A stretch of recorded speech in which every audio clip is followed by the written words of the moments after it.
फिर वो हस्ती फिर इस पुनर्ब्रह्मांड में नहीं आता, सदा सदा के लिए पूर्ण ब्रह्म परमात्मा में तद्रूप हो जाता है। और जब ऐसी अवस्था बनती है तो उस ब्रह्मलोक में बहुत ही आनंद और उत्सव मनाया जाता है। कहा क्यों? कहा इसलिए कि उस मंजिल तक पहुंचने वाले अरबों खरबों में कोई एक होता है, और हम सबका लक्ष्य है, हम सबके जीवन का उद्देश्य है इस परम निर्वाण की प्राप्ति करना। इसीलिए श्री सद्गुरु भगवान जी ने ये आध्यात्मिक महाविद्यालय का निर्माण कराया है। यह जगत के जीवों बहुत भटके 84 लाख योनियों में ना जाने कितने कितने दुख और दर्द को झेलते रहे। अब तो मेरी शरण में आ जा, मैं तुझे इस भवसागर से पार उतार करके उस परम निर्वाण तक ले जाऊंगा, ऐसा महाराज जी का कथन है। लेकिन इस विद्या को पाने के लिए, इस आध्यात्मिक चेतना को पाने के लिए, देखो जी, अभी विद्यालयों की बातें भी चल रही थी। हमारे जीवन के जो पहलू है, हमारी जीवन यात्रा जो है, वो दो तरह से चलती है, एक बुद्धि से और एक हृदय से। विद्या भी दो तरह की है, एक परा विद्या है, एक अपरा विद्या। अपरा विद्या तो हमें सांसारिक ज्ञान का बोध कराता है। यहां तक महापुरुषों ने कहा कि वेद, वेदांग, उपनिषद, शास्त्र, ये सारे अपरा विद्या के अंदर ही आते हैं। आपने बहुत से स्कूल भी देखे होंगे, कॉलेज भी देखे होंगे, मेडिकल कॉलेज भी देखे होंगे, इंजीनियर कॉलेज भी देखे होंगे, लेकिन और इंजीनियर कॉलेज से क्या निकलते हैं? इंजीनियर निकलते हैं। मेडिकल कॉलेज से क्या निकलते हैं? डॉक्टर निकलते हैं। और बाकी जनरल कॉलेजों से जनरल ऑफिसर निकलते हैं। लेकिन आपने कहीं ऐसा भी कॉलेज देखा है जिसमें से एक अच्छा इंसान निकलता हो, एक अच्छा मानव निकलता हो? और उस कॉलेज की स्थापना श्री सद्गुरु भगवान ने आपके नगली दरबार में कराई। ये आध्यात्मिक कॉलेज है, ये आध्यात्मिक विद्यालय है। और इस विद्यालय में आने के बाद आपको एक सच्चा मानव का रूप दिया जाता है, बनाया जाता है।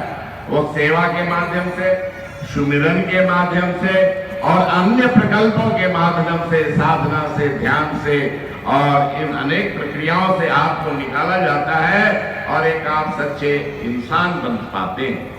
आज समाज की जो स्थिति है आप सब परिचित हैं। आज हमारा समाज कितना नीचे की ओर जा रहा है, कितना पतन की ओर जा रहा है। इस समाज को सुधारने के लिए हमें क्या करना पड़ेगा? बड़े बड़े कॉलेजों की भी स्थितियां आप देख रहे हैं। वहां मानवता नाम की चीज नहीं है। वहां लड़के लड़कियों की उच्छृंखलता को देख करके आप हैरान हो गए। लेकिन ये जो सद्गुरु दरबार का जो कॉलेज है, इसमें कम से कम आप अनुशासित होकर के बैठे तो हैं, कुछ सीखने का प्रयास तो कर रहे हैं, कुछ जानने का प्रयास तो कर रहे हैं। और इस कॉलेज में आपको यही सिखाया जाता है कि पहले इंसान बनो, फिर अपने आप को जानने की प्रक्रिया समझो। तुम कौन हो, कहां से आए हो और तुम्हें कहां जाना है, इस बात की जो प्रक्रिया सिखाई जाती है। अपरा विद्या में सृष्टि के सारे विद्याएं आती है, लेकिन परा विद्या वो हमारे आत्मिक ज्ञान को बोध कराती है। परम तत्व परमात्मा का बोध कराती है। जो आप ध्यान में जो अनुभूति करते हैं, आत्म चेतना के संबंध में आपकी जो अपनी जागृति होती है, जो अनुभूति होती है, उसका नाम है पराविद्या। स्वामी राम बहुत बड़े प्रोफेसर थे फिजिक्स के, और जब उनके ऊपर प्रभु की कृपा हुई, सदगुरु की रहमत हुई, उनके 4 बच्चे थे। उन्होंने घर बार त्याग दिया और चल पड़े उस पराविद्या की खोज में कि मुझे तो पराविद्या प्राप्त करना है जिसके द्वारा अपने जीवन को मैं संपूर्ण बना सकूं। इतना बड़ा प्रोफेसर भी पूर्ण ज्ञान का भंडार होने के बाद भी अपने जीवन को अधूरा मानते रहे। लेकिन जब उनके अंदर इस बात की जिज्ञासा हुई कि मैंने उस पूर्ण विद्या को प्राप्त करना है, और जब उन्होंने घर का त्याग कर दिया, संसार का त्याग कर दिया, पत्नी रोने लगी, कहा ये क्या कर रहे हो, ये बच्चे ये बेटियां कहां जाएंगे? कहा जिसकी है वो उसकी रखवाल अपने आप कर लेगा।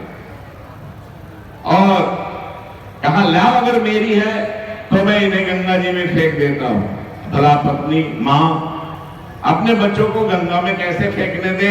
कहा तो बाबा जाता है चला जा, लेकिन मैं अपने बच्चों को तुम्हारे हवाले नहीं करती। अब तुम्हें जो करना है करो। लेकिन उस विद्या को पाने के पीछे उनकी कितनी तपस्या रही होगी, कितना उन्होंने घोर तपस्या की, कितनी साधना की। एक अवस्था थी जब वो रात्रि में सोने ले जाते थे, सिरहाने के गिलास गीले हो जाते थे। पत्नी सोचने लगी पता नहीं क्या करते हैं, रोज के रोज गिलास इनके गीले हो जाते हैं, पानी गिराते हैं, क्या करते हैं। एक दिन छुप करके वो देखने लगी कि ये करते क्या है। तो सिरहाने को अपने मुंह के ऊपर ढक करके और सिसकियां मार मार के रो रहे थे, तड़प रहे थे, और ऐसी तड़पन जैसे पानी के बिना मछली तड़पती है, और तड़प तड़प करके सारी रात गुजार देते थे। हाँ कृष्ण, आज भी तेरे दर्शन नहीं हुए, आज भी दिन बेकार के गए। और तेरा सांवला रंग बादलों को जब आसमान में देखते थे, कहे बादल तू भी सांवला, और कृष्ण तेरा भी रंग सांवला, अरे इन्हीं रूपों में तो तू आ जा। लेकिन फिर भी नहीं दर्शन हुए। लेकिन जैसे जैसे उन आंसुओं ने उनके हृदय को, उनकी अंतरात्मा को पवित्र कर दिया, उसी क्षण उनके साथ वो कृष्ण, वो परमात्मा प्रकट हो गए। कहा बेटा क्या चाहता है?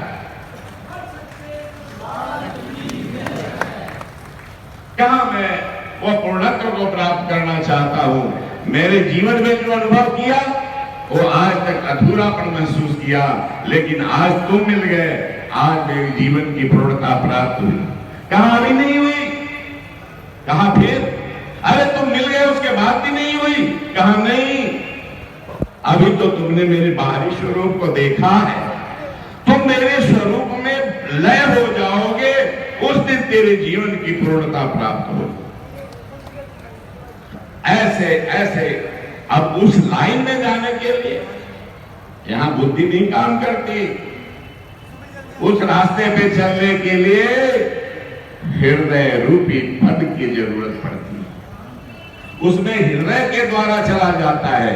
संसार के सारे चक्रों को पूरा करने के लिए आपको बुद्धि की जरूरत पड़ती है, कॉलेज में पढ़ने की जरूरत पड़ती है, विद्यालयों में पढ़ने की जरूरत पड़ती है, और उस पढ़ाई से आप अपनी रोजी रोटी कमा सकते हैं। इंसानियत नहीं, इंसानियत तो आप अपने अंतरात्मा के हृदय रूपी पद यात्रा से करके द्वारा ही प्राप्त करेंगे। और वो हमारे जीवन में समन्वय लाने के लिए श्री सदगुरु भगवान जी ने कहा बेटा तुम जब संसार में हो तो सांसारिक जीवन भी अच्छे तरीके से जियो, और आध्यात्मिक जीवन भी के मंजिल में भी तुम उस ऊंचाई तक पहुंचो। और ये दोनों का समन्वय करते हुए महाराज जी ने वो ग्लोबल स्कूल बनवा रहे हैं। अरे भाई, हम समाज को क्या देते हैं? समाज से हम लेते तो जरूर है, लेकिन हमारा कर्तव्य भी तो बनता है कि उस समाज को दे। हमारा एक पोथा ज्ञान आपके हृदय को परिवर्तित नहीं कर रहा। आप कहते हैं अरे बाबा लोग हैं, खाते पीते हैं, मौज करते हैं, हमारे लिए क्या करते हैं?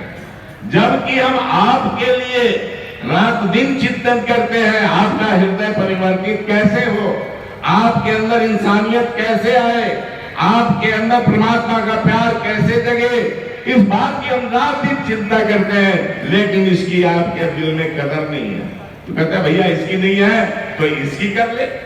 तो आपके लिए ग्लोबल स्कूल बना रहे, हॉस्पिटल बना रहे, कह रहे समाज वालों तुमने जो सेवा दी है उसका हम सदुपयोग करके तुम्हारे लिए ही समर्पित कर रहे हैं। ऐसे नहीं तो ऐसे तुम किसी भी तरीके से अपने जीवन को तो सुधार लो, अपने आप को इंसान तो बना लो, अपने आप को भगवान तो बना लो।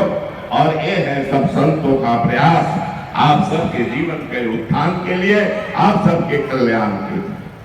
तो नंगली निवासी भगवान परमहंस दयाल जी महाराज ने इतनी बड़ी जो आध्यात्मिक जटिलताएं थी उनको बड़ा ही सरल कर दिया और प्रेमा भक्ति का रास्ता दिया। उस प्रेमा भक्ति के माध्यम से हम उस रास्ते पे बड़ी सरलता के साथ आगे बढ़ सकते हैं, बड़ी दिव्यता के साथ आगे बढ़ सकते हैं और उस परम मंजिल को भी प्राप्त कर सकते हैं और व्यवहारिक जीवन के ज्ञान को भी प्राप्त कर सकते हैं। तो इसलिए आप लोग समझ गए होंगे, आप सबका उद्देश्य है उस परम निर्वाण को प्राप्त करना। और जब उसको आप प्राप्त करेंगे वहां बधाइयां बजेंगी, ब्रह्मांड में ढोल नगाड़े बजेंगे, आपका उत्सव मनाया जाएगा और आपके लिए खुशियां मनाई जाएगी। ऐसा बनने का प्रयास करना है। तो समय ज्यादा ना लेते हुए इतने शब्दों के साथ वाणी को विराम देते हुए बोल जयकारा। जय